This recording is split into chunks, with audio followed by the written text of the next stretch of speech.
It's Geeks with Kids. We're back for another week of stuff. That's our new tagline. Another week of stuff. Anyway, we're here talking about Yellowjackets because it just ended its third season. If you don't know what Yellowjackets is, it's a psychological horror drama created by Ashley Lyle and Bart Nicholson. The series follows a high school girls soccer team whose plane crashes deep in the wilderness, forcing them into a savage fight for survival.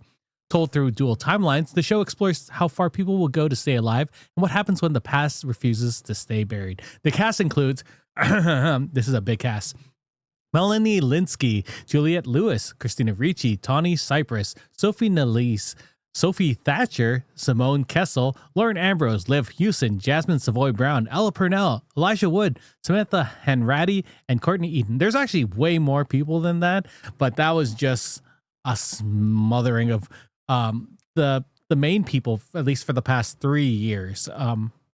Joining me is Hawk, who actually got me into the show.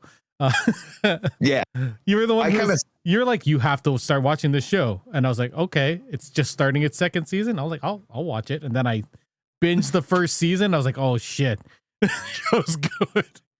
It's that opening sequence that just, if you're not hooked by then, you won't be, because that whole sequence sets the whole tone in that, and we actually see some resolution to that in this season, which I was so hyped for. Yeah, I think I recommended this to Giraffe to watch, and I think she watched the first opening sequence and said, "I don't think this is for me," which is surprising because it seems like something she would like, right? Like a little bit of psychological, a little bit of fucked upness. It just seems like something, just like when we said she should watch From, and she still hasn't watched it. Anyway, do you want to how did you get into this show? I wasn't going to do this, but I am interested in how you found out about it. I can't remember exactly how I stumbled onto this. I think I must have read something about it and got into it. Being here in Canada and that, I have Crave and that. I have pretty much every streaming service going in that because, I stay home a lot. Like a lot. That's fair. Anyways, so I found out it was on Crave. I was looking for something new. I ended up binging this in a weekend, the first season. Yep. Yeah, because you started it. Once you start it, you have to keep going. It's psychological thriller.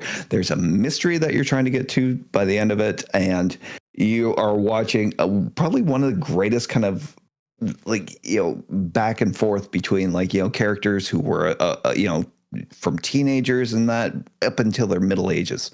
Yeah.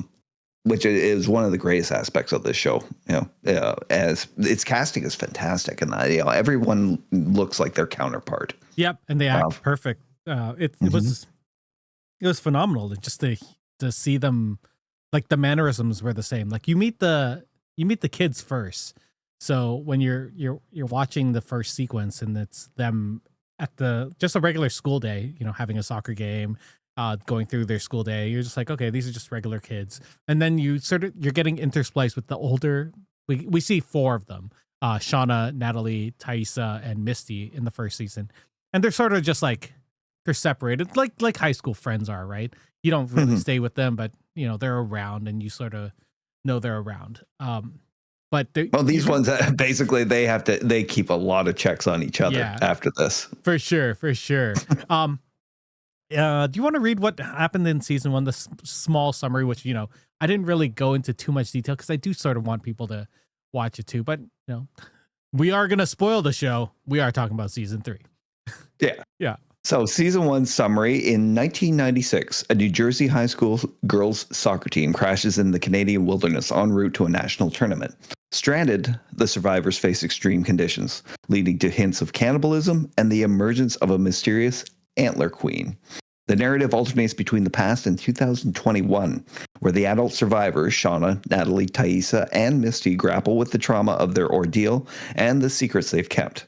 Season 1 ends with Jackie dying and Lottie seemingly taking on a cult-like leadership role among the teens. Yeah, so the thing that we didn't talk about is that they were brought together. Like, they were separate, like I said earlier, but one of the survivors, Travis, ended up dying, and it sort of brought all of these 4 women back together. And then the mystery of why Travis died was pretty much most of season 1, if not part of season 2 as well.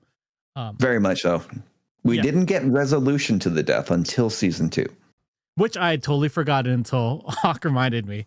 In season 2, the story continues. The group's mental and emotional states sort of deteriorate as the winter sets in. Food scarcity and isolation intensifies all these tensions, and then this is where the spoilers come in. Although it's sort of in the first episode, a desperate act leads to the group's first instance of cannibalism. In the present, we learn that Van is alive, and adult Lottie runs a wellness center with cult-like undertones. You know, she's sort of keeping that thing going. The season culminates in Natalie's tragic death and the group's further descent into darkness, both in the past and the present timelines. The second season was dark. It was super dark. Which very much so. Yeah. Which is saying a lot because a lot happens at the end of season 1. Spoilers ahead, Shauna has an affair, thinking that her husband was doing the same. The girls get blackmailed by an unknown blackmailer. Yep. Natalie's desperation over finding out the truth behind Travis's death leads her to, how should I say it without spoiling, but it leads her to a very dark end where she attempts to take her own life. Mm-hmm. And probably darkest of all, we don't really talk about too much, and that was Thaisa. Yeah, the story, the way her story unfolds, with her alternate, I should say. We're not quite sure if it's a supernatural or a psychological split in her personality. But there is something that happens to her in the wilderness. Did it happen before? I think it just happened in the wilderness, didn't it? It basically, I think the trauma of it was what really set it off. Going back to season 1, we know that Lottie and that had problems, or possible gifts in her early childhood. We saw that scene of her and her parents in the car, and that her parents were fighting, not paying attention to the traffic, and it was her scream that'll stop them from getting into a horrific accident. Yeah. As though she could see it coming. Same with Thaisa. Who knows how long? I remember from season 1, I believe the tall eyeless man that was something that kind of followed her family. Yeah. I remember her grandmother was the first one to point it out to her, right? Yeah, and then there's sort of a resolution to that, maybe in the third season. The second season also introduces us to more survivors. We get Val, who we didn't know survived. Basically, we only knew that the 4 survived in the first season. Technically 5 if you include Travis. He sort of didn't survive at the end of that. Who we didn't mention is Shauna's daughter, Callie, who's also going through her own troubles in each season. In the first season, she's sort of trying to connect to her mom. She's heard all of these rumors about how the Yellowjackets had gone into cannibalism, but the surviving ones had always reiterated that they didn't go that was just a rumor, although it did happen. Spoiler.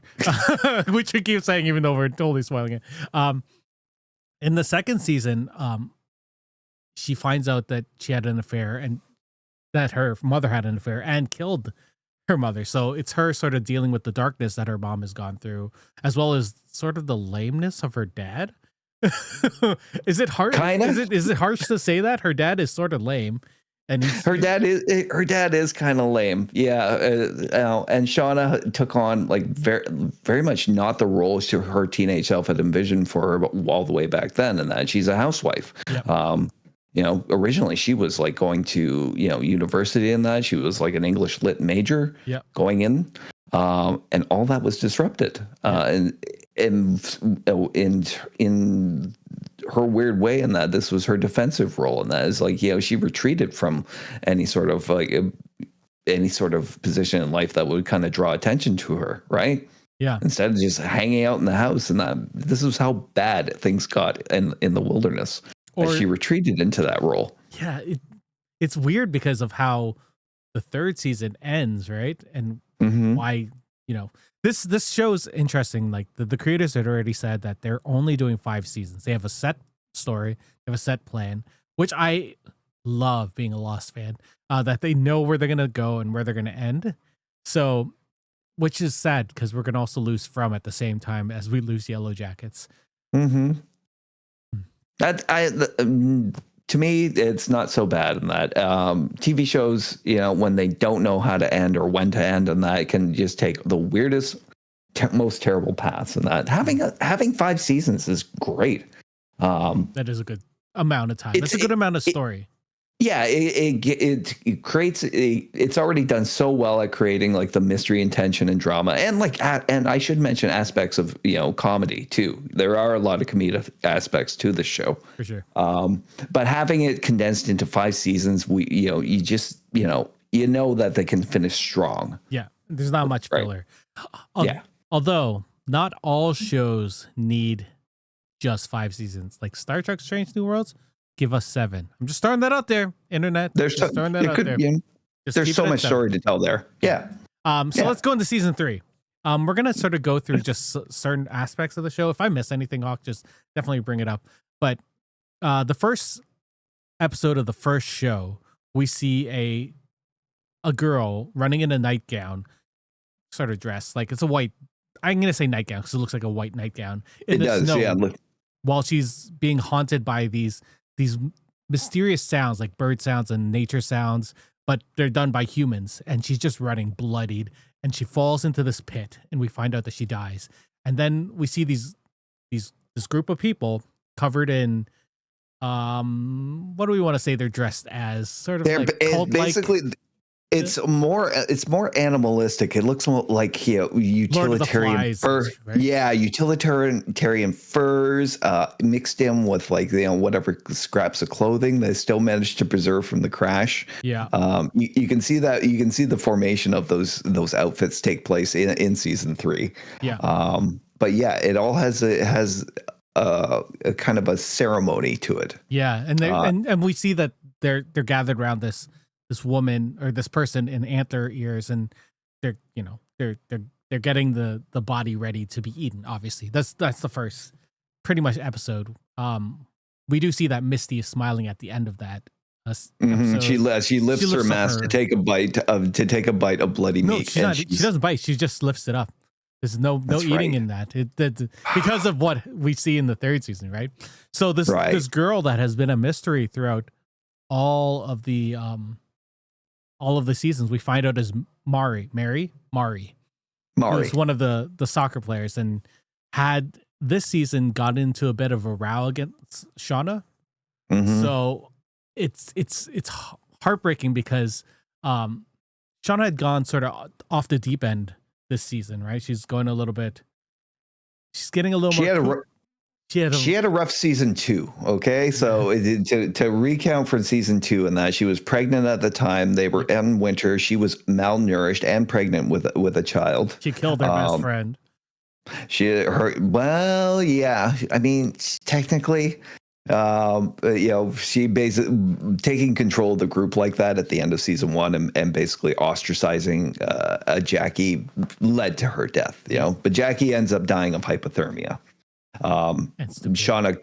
Shauna's guilt over that leads her to keep the corpse like for much longer than they should have. And that, remember, she had it in the little barn outside. Yeah. She even dressed it up in makeup at one point, and then like when the ear fell off and she consumed the ear. This was during her pregnancy. She was still hungry. Yeah. She went into labor in season 2. She goes through I'm just gonna say it was a fevered dream where the baby and her finally, she finally gets the baby to nurse. She comes downstairs to find the rest of them eating the baby, and then wakes up from the dream to discover that her baby had died in birth. In childbirth. Heartbreaking. Mm-hmm. Yes. Yeah. So in the 3rd season, she had tried to take over the group fairly violently and aggressively. Mm-hmm. So in an act of sort of rebellion by the group, they decided to draw cards to do this hunt again to appease the forest gods. the spirit. I really like the supernatural aspects, but I don't know how to explain it or talk Well, about it. okay, so that's the thing is we understand that there's a supernatural element to it, but the thing is the show does a really clever job in cloaking it to the point that we're at right now. We could still probably blame this all on a mass hallucination, And yeah, given the circumstances, right? 100%. Like Yeah. malnutrition, the Well, desperation of the situation. Like, yeah. First, let's take Lottie. In season one, we find out that she was on a lot of prescription medications, and that they thought that she was schizophrenic, and she runs out of medication while in the wilderness. That's when her hallucinations start. yep.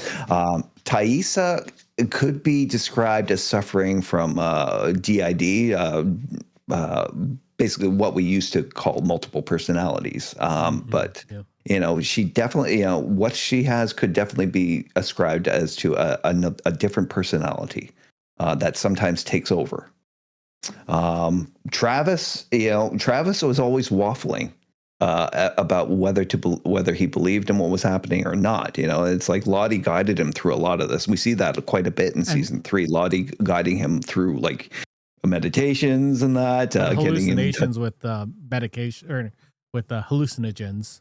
The hallucinogens were introduced in season 1, which was when the girls really started to turn after the whole party and that when they originally were. You thought they would just wanted Travis for sex, and then it turned into them hunting Travis. Natalie was the one who actually saved him at that point. Yeah. But everything can still be written off as like a folie à jeu for this for the entire group. The What about madness shared. Akila? Aquila? I mean, Aquila, we know that the cave that they went into where she saw those visions and that was producing some sort of sulfuric gas, right? Mm-hmm. Yeah, which can, so her visions can still be Explained kind away. of, it can still be explained away from a logic standpoint. And I don't want to talk about the visions this season, but they were just brilliantly done. They were so well done. And that's one of the surprises we'll say for you guys. So they tried to sort of take out Shauna during this ritual, during this pick a card. The card is the person who's going to be part of the hunt. But the Queen of Hearts. But Shauna could tell that something was up, and she ended up switching spots with someone, and Mari ended up being the person picked. Yeah. Well, it was originally the cards was set up to take out Hannah, and we haven't even gotten to that point in season 3 yet. So. Oh yeah, for sure. Yeah.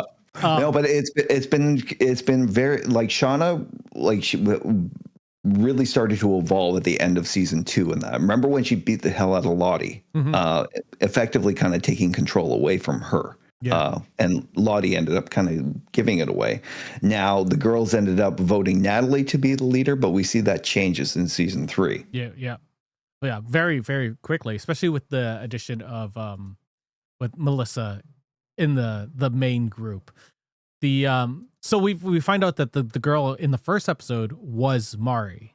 So as pieces start going in, this season was definitely us going full circle, which is the name of the last episode of season 3, with the first episode.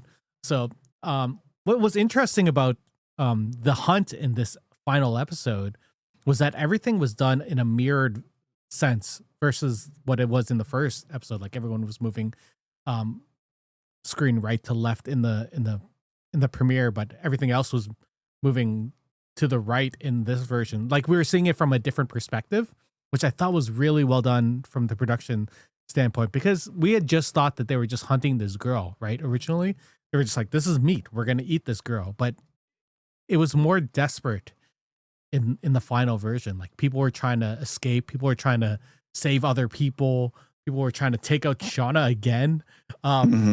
People were trying to get the a transponder working so that they could call for help finally. It was such a well done. And then at the end of the episode, Shauna tries to yell at Natalie, right? At this point. Yes. And we find out that the garb of the person who was wearing Natalie's gear was actually Hannah. And that's when Misty takes off her mask and smiles, which was the smile at the end of the first episode. It was such a good way to come full circle. We'll talk about why Natalie wasn't there in a couple minutes. We This sequence also revealed one of the big mysteries of the first two seasons, which was who was the Antler Queen. Because I don't know about you, but I thought it was Lottie for the longest time. It had to be, it was always, season one was directed to point you that way, especially the ending of season one, when you find out exactly who it was who emptied out Travis's account.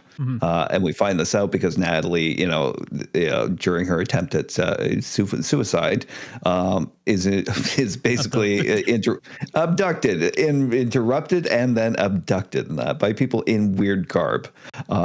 The person she had reached out to for some information at the bank, that woman, had traced Travis's account, and she was terrified, and she's leaving her a voicemail message. Who the hell is Lottie?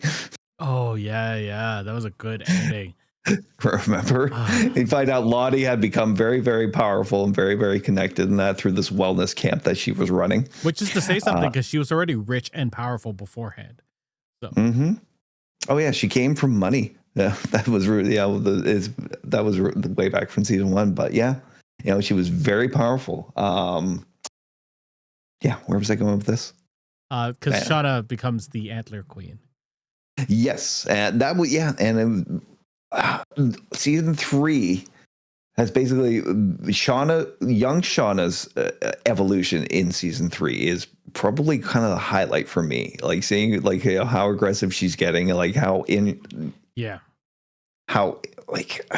look at the first episode of season 1, how meek she was and how she didn't want to stand up to Jackie or tell her anything. Like didn't she want to not be roommates with Jackie because she was going somewhere else or something like that? She lived in Jackie's shadow for years, and there was an interesting line through a conversation she has with Jackie's ghost in this, where Jackie's still calling her Shipman, and Shauna always hated being called Shipman. Yeah, and you realize it's because it was part of her not having an identity under Jackie, and Jackie, the captain of the soccer team, Jackie, probably the prom queen. Yep. This is about her coming out from underneath that shadow and reveal it, but it's a dark side, right? Yeah.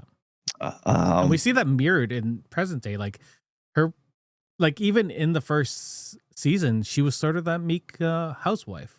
We just assumed that everything had beaten her down to become this, and then she kills Adam, and then it gets darker in each season for Shauna. Now she's hunting one of her own in present day, which was insane to see. It's not so much that she was beaten down, but she was in hiding because of who she was, who she found out who she was in the woods. It was something she was trying to suppress for a very long time, because she had the family. I guess she had a daughter, but little aspects started to come to the surface. Remember in season 1 when she killed the rabbit and prepared it for them expertly. Yeah, which was awesome. Yeah. I mean, was the darkness hiding? Was she suppressing it? These are questions that even I want to say Misty and Ty are probably wondering, because we find out at the end of the season they go to a diner to talk about how they can't trust her. Everything that's happened coming up to this point, things have been crazy. Do they realize that this is probably going to become a last Yellowjackets standing situation, and they could either team up against Shauna or become one of her many, casualties. Yeah, exactly. That's how I really got the sense that the series is going to end with a last person standing, right? I feel like none of them are going to be standing by maybe Melissa will be the last one alive. Who knows? Yeah, Melissa, that was such a left turn this season, right? Because they had so prominently displayed Hilary Swank in the promos for this season, and you don't get her till like the last 2 episodes, and we find out she was Melissa living incognito, married to Hannah's daughter. Wait, we didn't. We talked about the researchers. We should talk about the researchers. Oh my god! So this season, they had been hunting Coach Ben for the last season because they thought that he had burnt down their cabin, even though that's not what happened. They ended up killing him and then eating him. But as they're having the feast, 3 adults show up, and they're like, "Hey, what's going on?"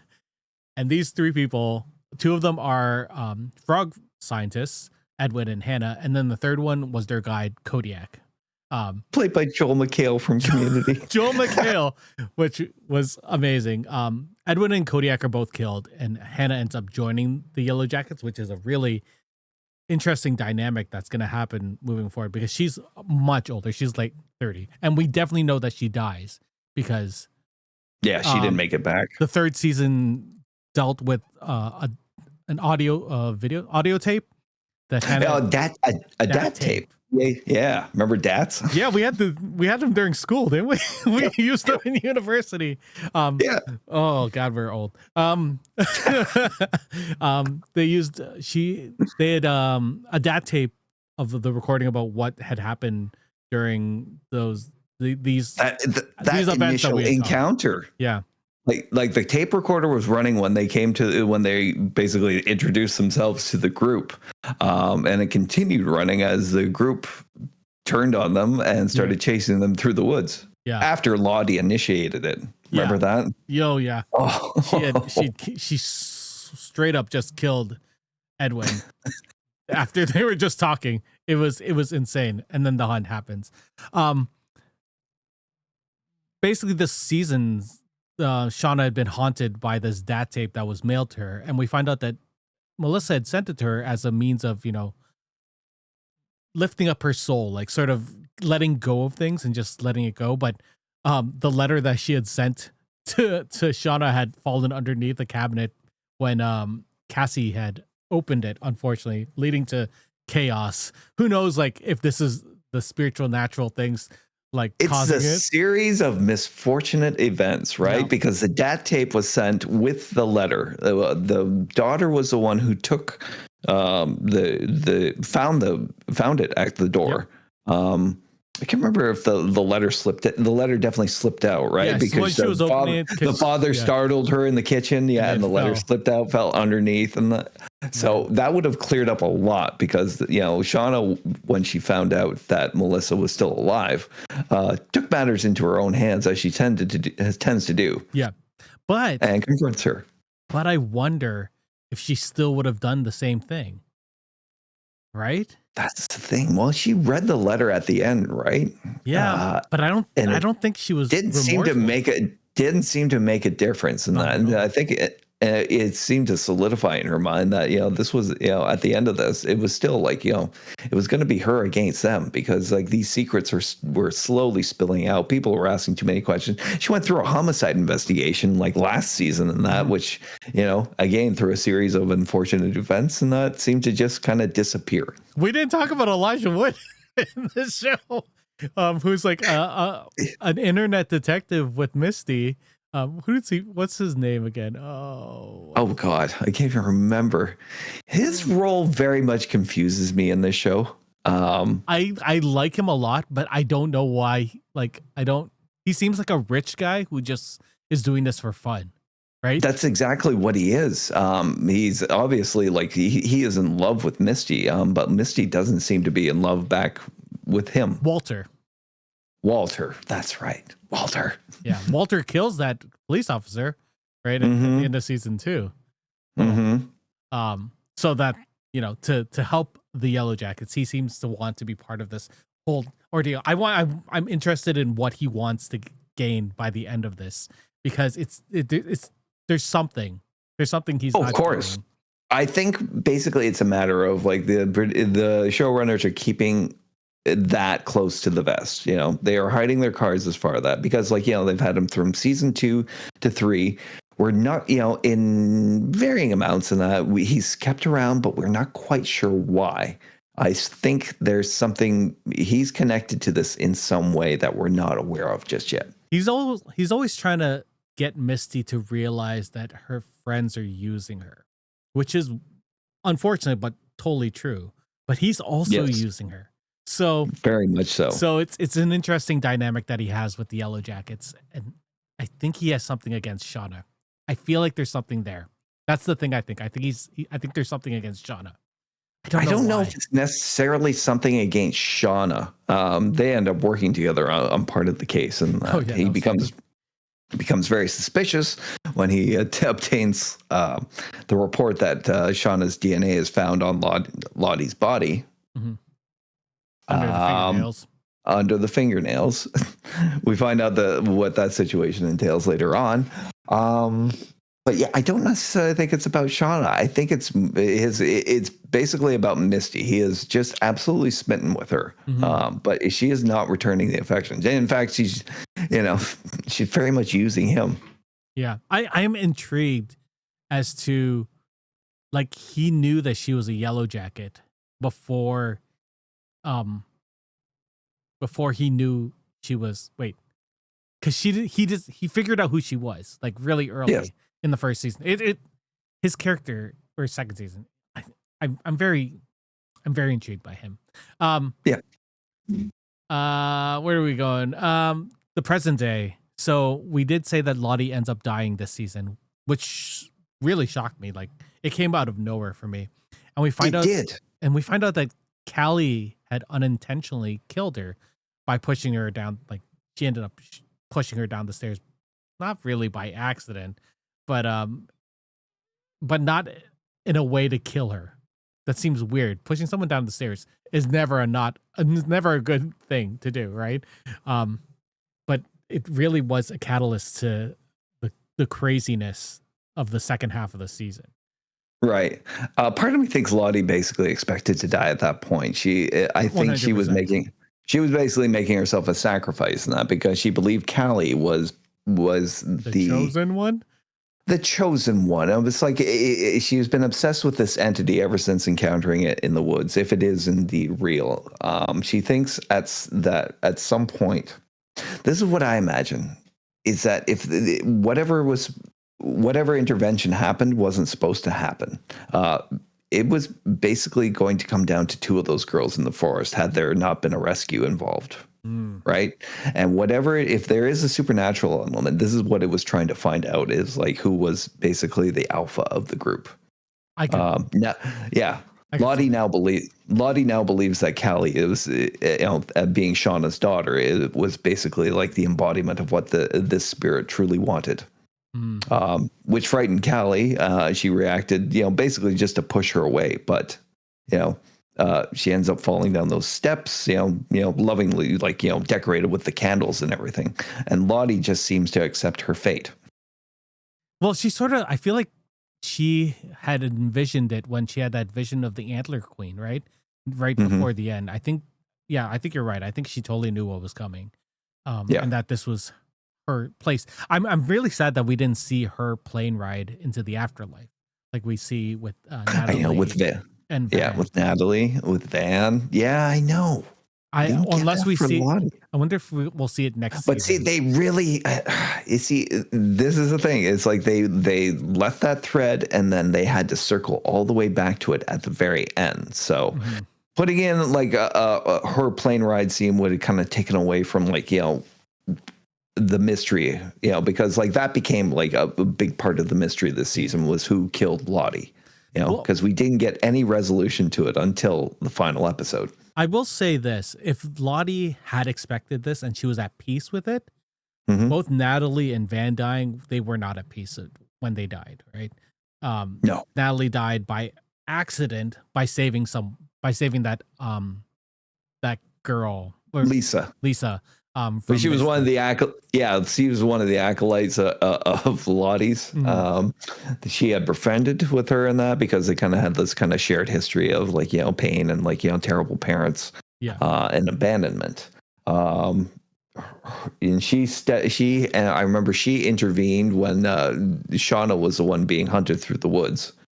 Yep. And yes, Natalie stepped in like in front of Misty and that to save her. Yep. And then Yeah. Van dies because Melissa kills her trying to escape. Although Mhm. Van was saving her, so Sam? Yeah, why I know. Melissa did that? Heartbreaking. Melissa, yeah. Melissa was like, she's a survivor. She was a survivor just like the rest of them. She went through a lot in the woods. Remember, she got shot with a crossbow arrow. Realized that Shauna didn't care about her.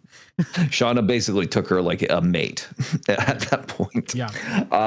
But yeah, she like, and the weird thing is Melissa as a character, I never really, did we even notice her in seasons 1 and 2? Because No, I don't know. Same with Mari. Mari was, I just like, she was one of those ones we didn't really focus on or didn't really get a storyline about, I so like just kind of like Crystal in season 2, right? Mm-hmm. The one Misty. I don't remember the one know. Misty killed. Yeah. Oh yeah. Oh yeah. Yeah. Was even what? Oh yeah. Melissa was in season 2. I don't remember her at all. I know. That's the thing. Crazy. Like even Akila, like when she, like I remember her in the first 2 seasons, but she was so prominent this season, and if she doesn't become one of the adult Yellowjackets, I would be super surprised. I know. Like, it makes me want to go back to season 2 because we did get that one kind of blurred flashback of them arriving at the airport after being rescued, and that it was almost like from a news camera perspective. And I remember thinking, they only showed. I think they only showed the ones we had seen so far in that, right? Because So they were trying to be clever. Sneaky. We'd only see it was like the ones we knew from season 1 were Travis, Misty, Shauna, Ty, and Natalie. Yeah, because we hadn't even found out that Van had survived at that point, which is heartbreaking. So we find out Melissa is back. They try and kill Melissa. Instead, Melissa kills Van. Then Ty, in a ceremony of some sorts, ends up consuming Van's heart after she buries her. What's sad about this is that during Van's death, the younger Van tells her that they had finally gotten the love of their life back, and I sort of assumed that meant it was the good, like Ty, right? But her eating Van's heart, like, what is she embracing the dark side? Like, what does this mean? It's really hard to say. Their connection went back so far, right? Even though with the long years of separation and that, when they finally reconnected back in season 2 and that, it was very emotional in that, and it was like they were, they just slipped back right into their old roles and that. But obviously, we complicated by the fact that Van told her that she had terminal cancer and that she wouldn't last a few months, and then throughout season 3. Van started, our Ty started to realize that, this thing might actually be real and it might be a means of saving her. There was that incident with the waiter. The waiter was, the chasing them and that, and was taken out by a heart attack that just seemed to come out of nowhere. Yeah. But Van got stronger. And the cancer had gone away, like fully gone away. Yeah, and they started to realize that, there could be something to this. This could be the answer.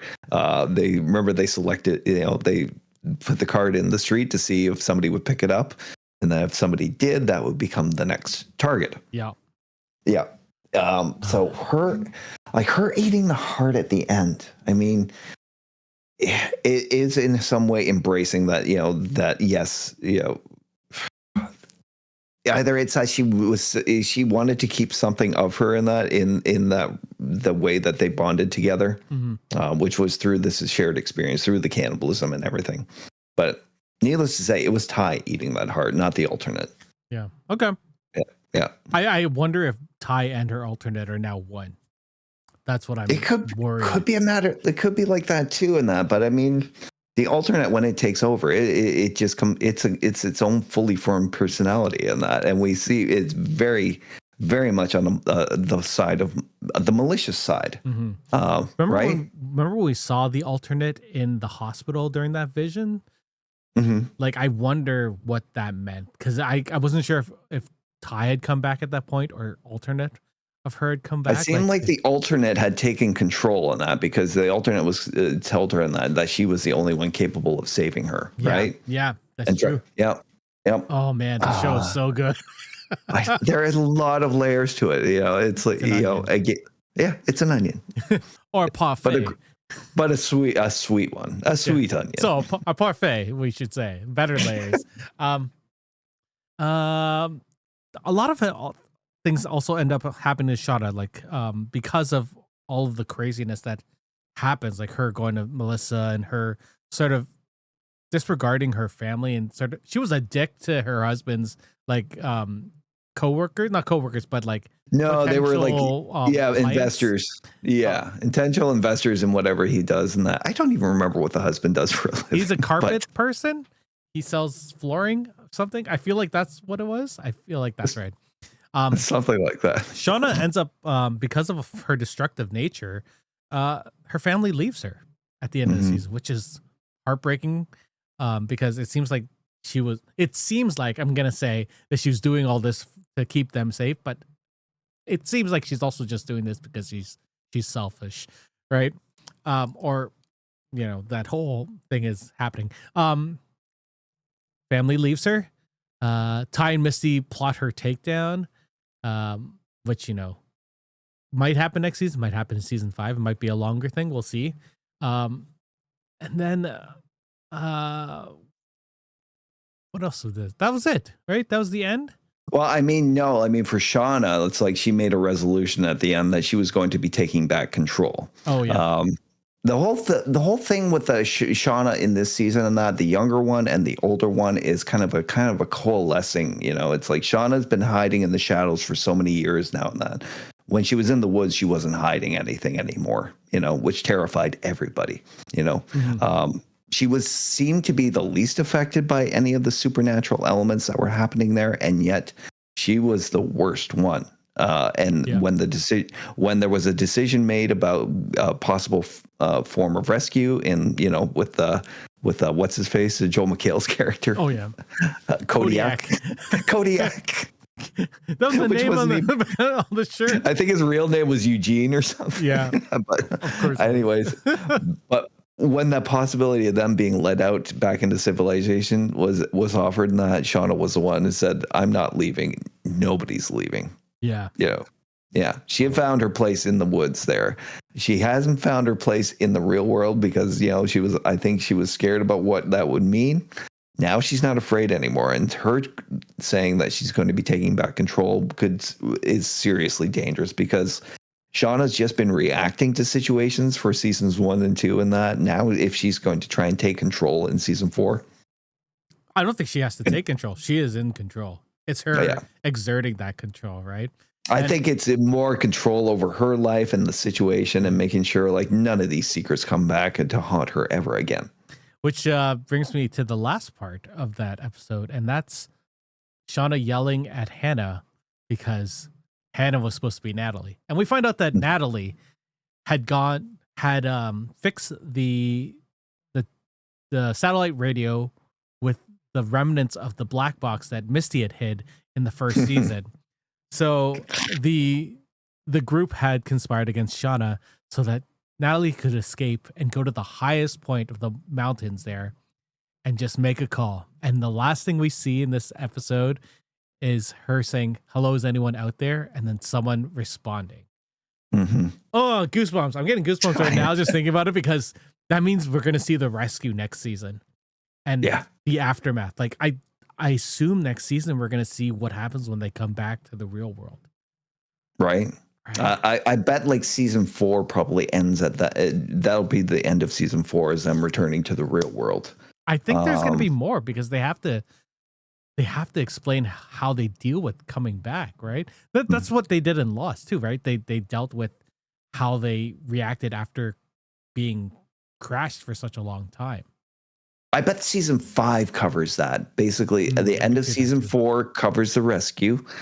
Season 5 is about what happens immediately after that. As they return home and like reintegrate back into society. It's like for some of these characters, and that we know, like the core of them, like kind of kept tabs on each other. Mhm. Um, except for Travis, who seemed to be the one who was in the wind the most, right? And Yeah. of course, Lottie. They never kept track of Lottie because they thought that she was locked up. Yeah. And they assume Melissa had killed herself through some means, right? They assumed Well, she had committed suicide, right? And that's why we she don't changed know. her name, right? They all thought she died. They all thought she died. I don't know how that is supposed to have happened, though. Yeah. So we're going to get resolution to that in season 4. And season 4, we're probably going to get resolution to that because, like, she's coming back. Shauna's definitely on the hunt for her now. Oh yeah. Oh yeah. for Probably sure. probably Ty as well. Mm-hmm. Yeah. I wonder if I wonder if Ty blames Shauna more than she blames Melissa. Like she can Weird. understand why Melissa did it because Hmm. of the situation they've all been through, right? That was a live or die situation. She chose to live.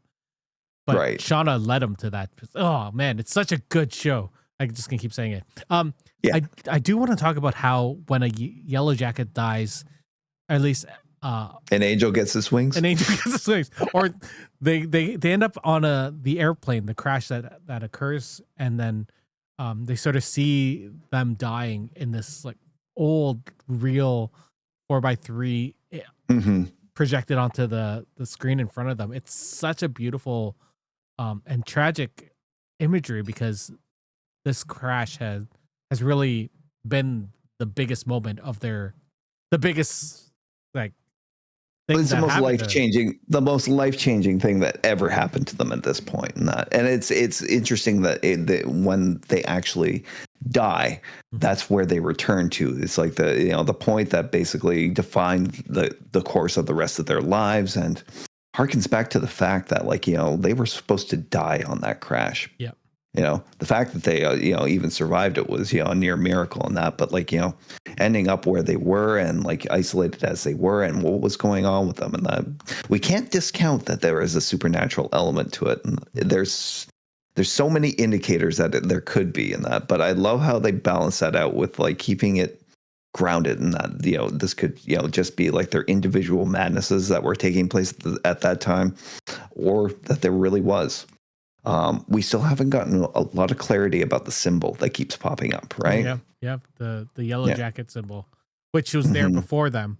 I also like we get a younger yellow jacket talking to them during these death scenes.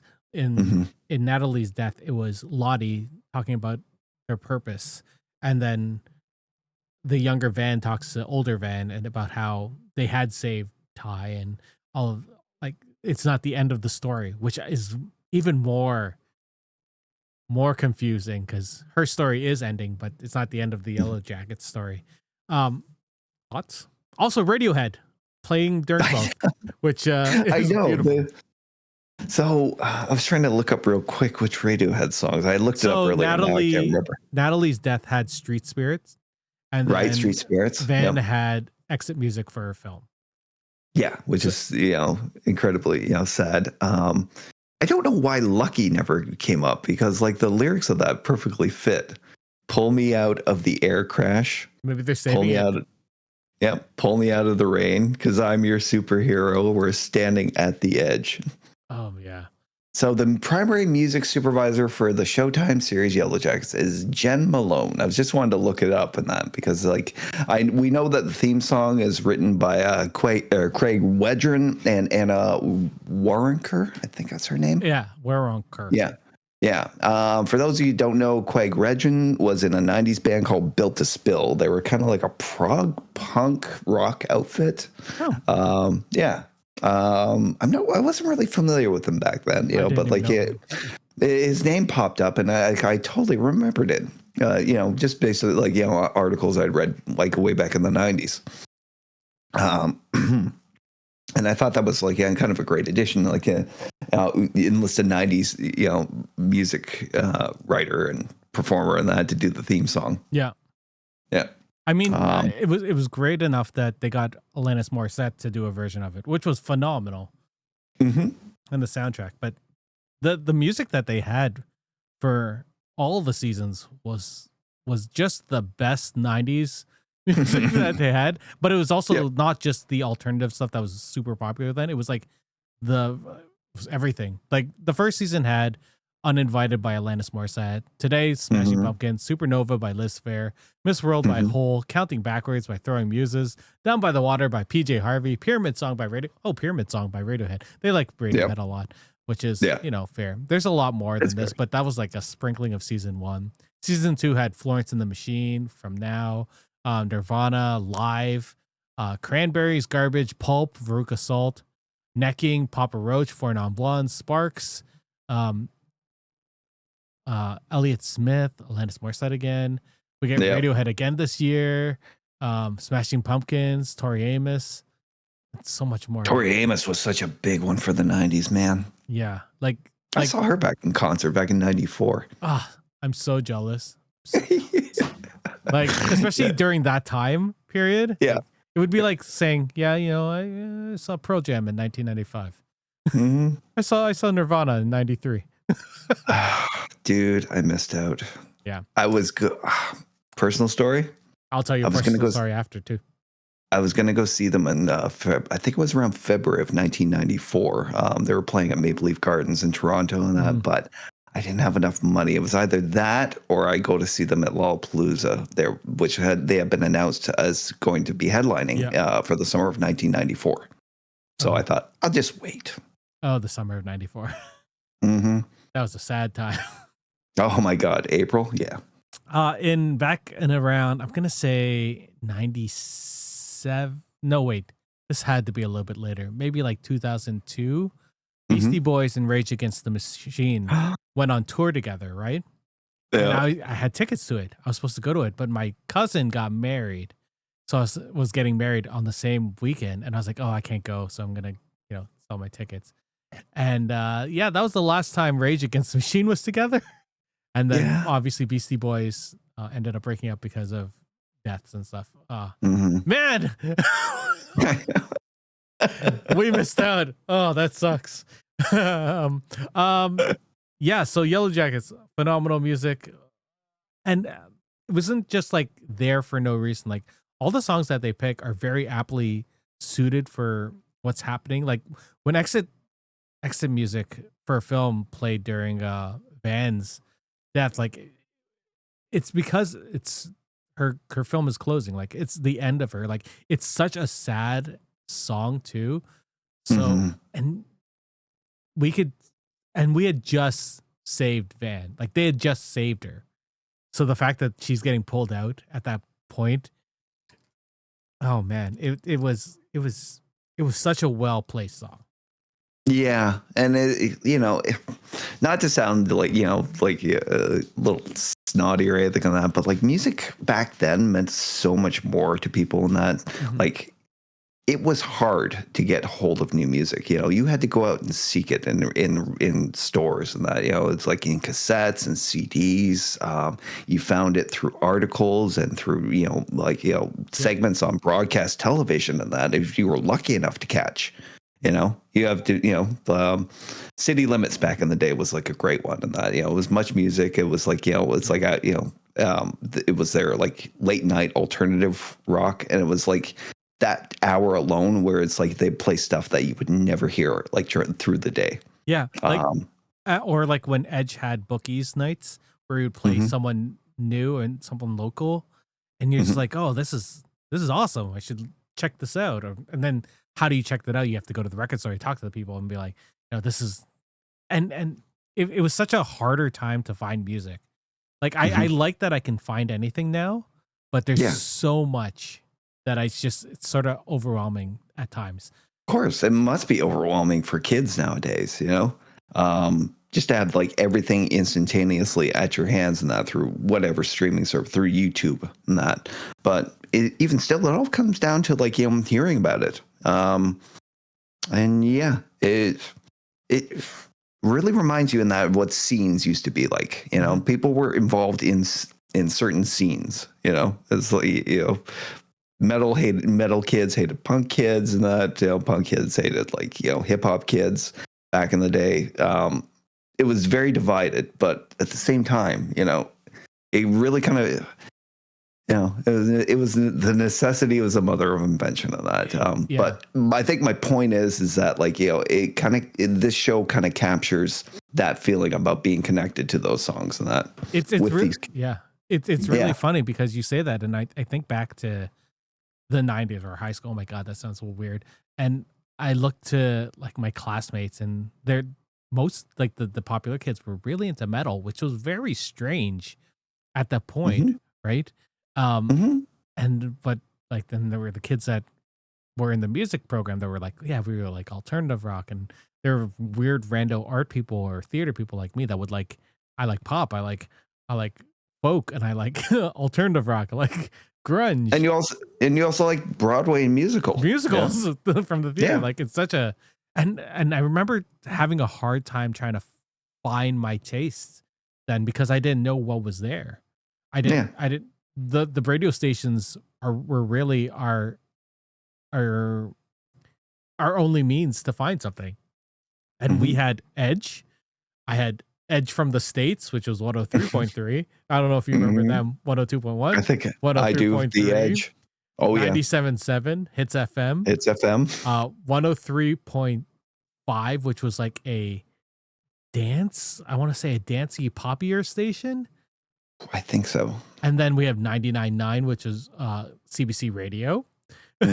So really, like, if you didn't find those any other stations other than that, that's all you got. Oh my God. And this just perfectly picked from each of those stations, which is even stranger. It was like, and it's comprehensive, and it is a really, you know, it is a great selection. You know, it's like kudos to, you know, I think it's Jen Malone and that as a music supervisor and that, you know, for like handpicking a lot of these ones. You know, could have easily gone with some, you know, most of the biggest hits and that. You know, it's like even as far as like the alternative scene back at that point, but good deep cuts in that. You know, like PJ Harvey Down in the Water, you know, Down by the Water. Oh, great song.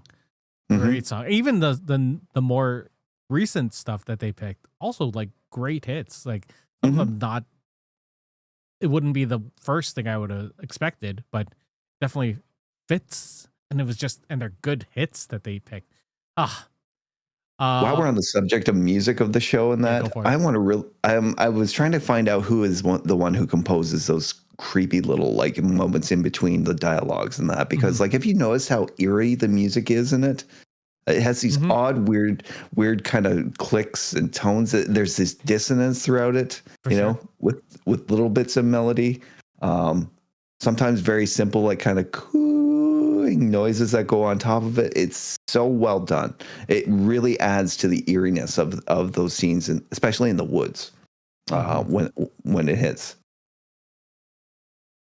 So I was trying to see if there's a composer. Yellowjackets composer. But I don't see I don't see a composer here, which is even confusing. Which is even more confusing. Music? No. So going into season 4, which will not come out till next year, unfortunately. Wait here. Oh yeah. The music for the Showtime series Yellowjackets is composed by Craig Wedren and Anna Waronker. They are known for creating the show's score and original songs, including the theme song "No Return." So good for them. That's amazing. Yes. Oh yeah, that's cool. Oh, that's cool. I like that. And it keeps it in theme with the theme song, which is excellent. If you haven't checked it out, it perfectly fits the show. So season 4 next year. What do you think? Some mysteries that they gotta talk about. Okay, the symbol obviously has to get some clarification. You know, it was there before they got there. It's been reappearing ever since after, you know, from season 1 on, and that when they all got the postcards and that with the symbol on it. and we're seeing more of it. There was a pattern to it that Van and Ty were trying to chase in season 2. It's actually what led them to the Lost Ari. So more clarification on that. Confrontation between Shauna Melissa or Ty Melissa, or maybe all three together in that. I think tracking down Melissa is going to be something that ends up bringing Shauna and Ty back together, at least for the moment before everything. More clarification about Walter and his role in this whole series, for sure. Yes, and other mysteries. Did we ever find out who burnt down the cabin? No, right? We did not. No, they held the. Remember, because that was one of the big things about this season was the trial. They, but like the trial was basically, it was kangaroo court. They had no concept of what law was and evidence. Sure. But like they found the coach guilty at the end, even though like we strongly know that he was not the one who burnt down the cabin. Yeah. Also, there like who. I wonder who the cabin was. Like, remember when Jackie was dying, she saw that man in the cabin, or one of the visions that she had. There was that random man in the vision in the cabin. Yeah. Remember that when they first happened upon the cabin, and that they found a skeletal remains of the previous owner there. So possibly that was him. There was also it's even possible that the cabin was burnt down by the supernatural element of it. Yeah. Or when Javi was talking to Coach, remember Javi back in season 1? When he was talking to Coach Ben about surviving out there, he mentions that he had a friend that helped him. So is there someone else out there still? Yeah. The friend directed him to the cave under the tree, right? I assume when they get back, we'll find out why the plane crashed. Like, I assume they still have the black box. So that's a thing I would love to know. Or was it supernatural? I see it. There's so much it hints at it, but it keeps it in the background, maybe more resolution on that aspect of that. Is this real, what they went through and what they're going through right now? The younger Van says to older Van when she's dying, survival was not the, what was the thing? Surviving was never the reward. Right. Surviving this was never the reward. Yeah. That's more clarification about that, because like she said, this isn't how the story ends, and that I wonder if there's some element of transcendence and that they're trying, this thing is trying to show them that, maybe, as it takes life, it also gives back. Some sort of circle of life thing they do. Right. There is a lot of cycles happening in this. I guess we have to find out how Hannah dies, or if there's any other people that are left. I'm gonna I think Akilah is gonna make it back. I think we're gonna see an adult version of her next season. I would actually love to, because they've been developing the character enough this season, and that she's been a player, right? It's like they kind of everybody thought she was so passive in that, like raising all the animals and that, but then when she was desperate to confirm that what her visions were actually real, we find out that she was the one who killed the animals. Yeah. And made up and said, like, this was in my vision. And it basically drove the group, that drove the group to the hunt, right? To make the decision to have the hunt. Because they needed the food. Yeah. Right. I'm also wondering, so they had this hunt. Do they keep doing it? Because they're going to need food. It's the wintertime. They don't have any small animals anymore. They addressed that in this. They even talked about that. I think it was about Lottie and I think Van and that. And it's like, basically they were saying this supply will not end, meaning them. I think this was the original intention, is that, if they hadn't been rescued, that it would have come down to one. Yeah. Oh, yeah. Ooh, so good. I can't even think of anything else that I would hope they talk about more. I want to see more. I want to see if who else makes it back? That's my biggest thing. It's like, who's going to be an adult version? Because I really like their casting. Yeah. Also, Melissa, we're going to see her again? We're going to say yes. We're going to say yes. Yes. Yeah. Anyway, that's it. Yellowjackets. Go watch it. It's so good. Listen to the soundtrack. They have playlists of it on Apple Music and Spotify. I assume we're going to come back in 2 weeks. We can't do Andor because it's not done yet. No. But it'll be something. Maybe we'll talk about that Ryan Coogler film that you had mentioned earlier. Yeah. I mean, I want to watch that movie. Like it's up there on my list. If you haven't seen Death of a Unicorn, it's phenomenal. It's so good. It's such a good movie. Everyone out there, just watch it. A24 makes the best movies. I also want to see that. I want to see that new war movie that's out right now by the one Alex Garland made. And it's written by an Iraq war vet, and it's supposed to be told mostly in real time. It's all told in real time, which is insane. That's insane. And the cast is phenomenal, just phenomenal. Oh yeah. A lot of good stuff out there right now. We can also talk about Black Mirror. Black Mirror. We could talk about Black Mirror. We could talk about Daredevil Born Again. We have to talk about Daredevil. Yeah. Once Dave's done his school. Yes. All right. Anyway, we're done. Thank you out there for listening to us. Thank you, Hawk, for talking about Yellowjackets. We'll be back in a couple weeks talking about something. We don't know yet. Obviously, you just heard us say that. Anyway, goodbye. Bye. Well, that's it for us this week on Geeks with Kids. If you want to get a hold of us, you can send us an email at podcast@geekswithkids.ca. And don't forget to like us on Facebook at facebook.com/geekswithkids. Follow us on Twitter at geekswithkidscn. Check out our pics on Instagram at geekswithkids. And you can find all of this good stuff on our website at www.geekswithkids.ca. So if you like what you hear, why don't you hit that subscribe button and leave us a comment. This podcast can be found on iTunes, Spotify, Google Play, Stitcher, YouTube, and your favorite podcasting app. Thanks again for listening, and we'll see you next time.